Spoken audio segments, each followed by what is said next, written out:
E aí, pessoal? Nessa videoaula trataremos especificamente de clima urbano, bem como ilhas de calor, chuva ácida e inversão térmica. Então vamos lá. Vamos começar por ilha de calor. Para nós entendermos melhor, nós vamos ver as suas principais causas e consequências e soluções. Então vamos lá. Principais causas: inúmeras construções em concreto, impermeabilização do solo, remoção da cobertura vegetal, a poluição do ar e a alta densidade demográfica. São das principais causas que causam as ilhas de calor. Como podemos observar no esquema aí, da figura, aqui explica como esse fenômeno acontece. Devido a essas grandes construções nos centros urbanos, a impermeabilização do solo, há uma grande absorção e retenção de calor nessas áreas. E também devido à sua cor também, a sua cor escura dos asfaltos, dos calçamentos, não permite que a radiação do sol seja refletida de volta, ou mesmo assim resfriada se fosse um solo descoberto. A transpiração das plantas também e a evaporação da água do solo também ajuda também, porque como na área rural há uma grande evaporação, enquanto isso na cidade não há. E também a absorção de água pelo solo, que na cidade grande também não há absorção de água, enquanto no campo, na zona rural, há essa absorção. As principais consequências das ilhas de calor é a poluição do ar, como já foi dito, diminuição da umidade relativa do ar, baixa circulação de ventos devido às grandes construções, que obstruem a passagem, e isso causa um aumento da temperatura entre 3 graus Celsius e 10 graus Celsius, mais quente que o campo. Como podemos observar na figura, nós percebemos na figura que quanto mais se aproxima da área urbana, onde há prédios, construções, a temperatura tende a elevar. E quanto mais se afasta, a temperatura tende a diminuir. Vejamos a diferença aqui, aproximadamente uns 10 graus mais quente na cidade, dependendo do tamanho da cidade. Devido a esse calor excessivo, há um alto consumo de energia elétrica devido ao uso de climatizadores e ar-condicionados e também gera problemas de saúde na população, de ordem respiratória e dermatológica.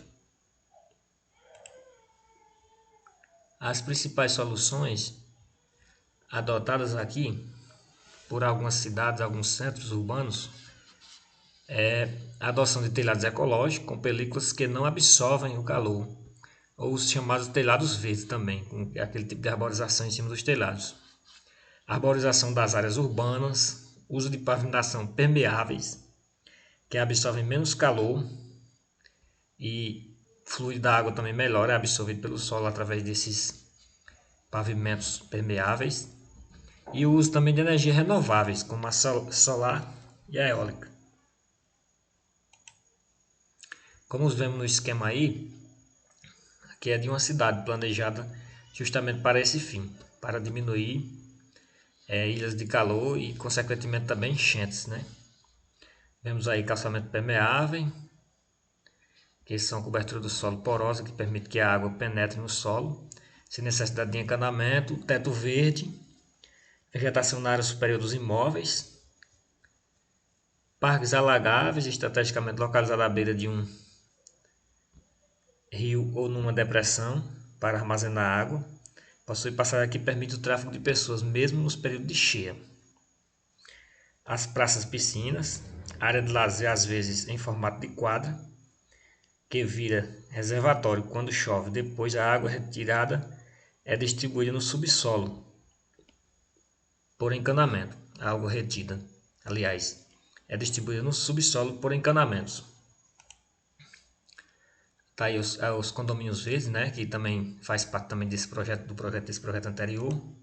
Alguns condomínios no Brasil adotam esse sistema. Até também a altura dos prédios também é regulada nesses condomínios verdes. E tá aí inversão térmica, né? A famosa inversão térmica, que ela pode acontecer em qualquer lugar, porém com ênfase nas grandes metrópoles. Esse fenômeno acontece geralmente no final da madrugada para o início da manhã, e geralmente acontece também no período do inverno. Isso se dá porque há uma grande absorção de calor durante o dia e durante a noite se resfria rapidamente, ocorrendo aí nas figuras, dá para a gente ver aí, ocorrendo a inversão das camadas atmosféricas, né? Em vez do ar quente ficar embaixo, o ar frio subir, o ar frio fica embaixo e mais em cima é tomado por uma coluna de ar quente. O que também, em muitos casos, pode ocorrer também um bloqueio atmosférico, retendo assim parte da poluição.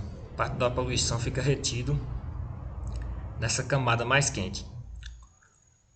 Com o amanhecer do dia, começa o sol esquentar novamente e o fluxo do ar começa a continuar normal. Esse é um fenômeno que acontece mais no final da madrugada para o começo da manhã.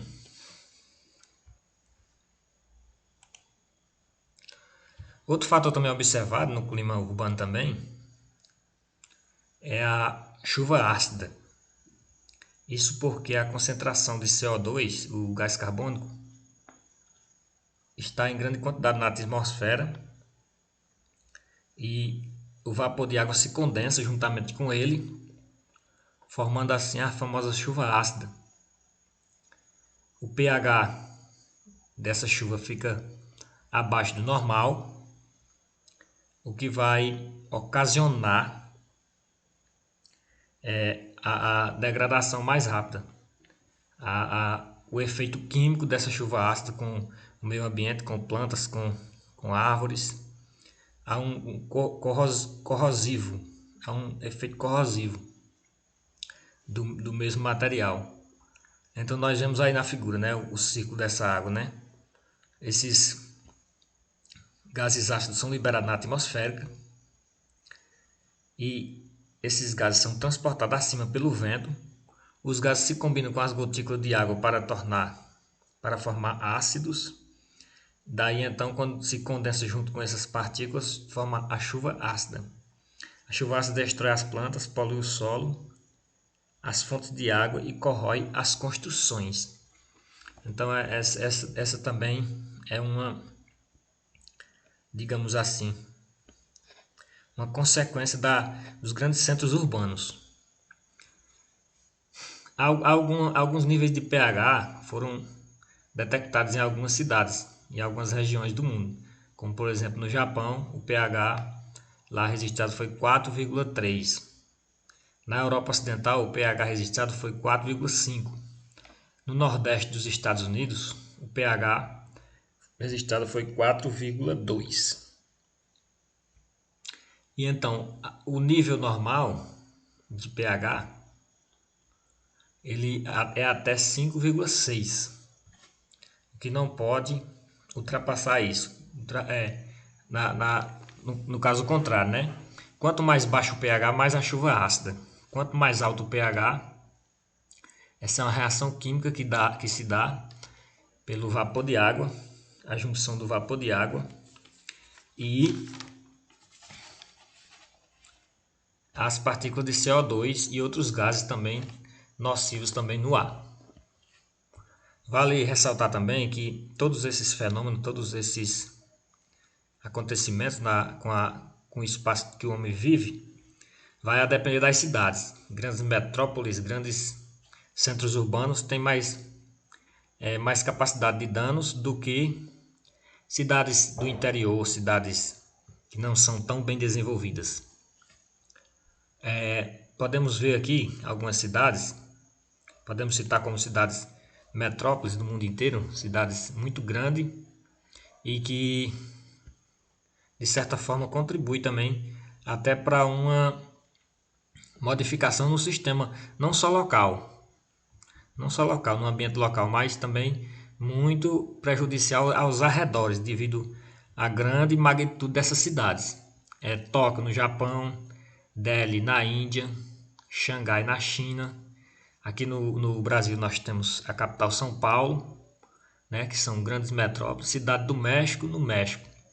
Então, quanto maior for essa área urbana, quanto maior for esses centros, maior, claro, vai ser os danos causados, vai ser os maiores danos causados à natureza.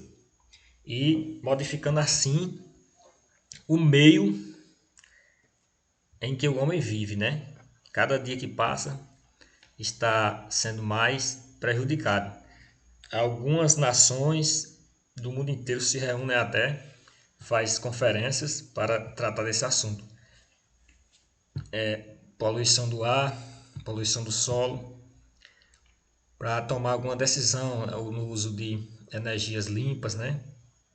Como é o caso da energia eólica, da energia solar e muitos outros fatores também para diminuir a emissão desses poluentes nas áreas naturais. É só isso, pessoal. Valeu, até a próxima.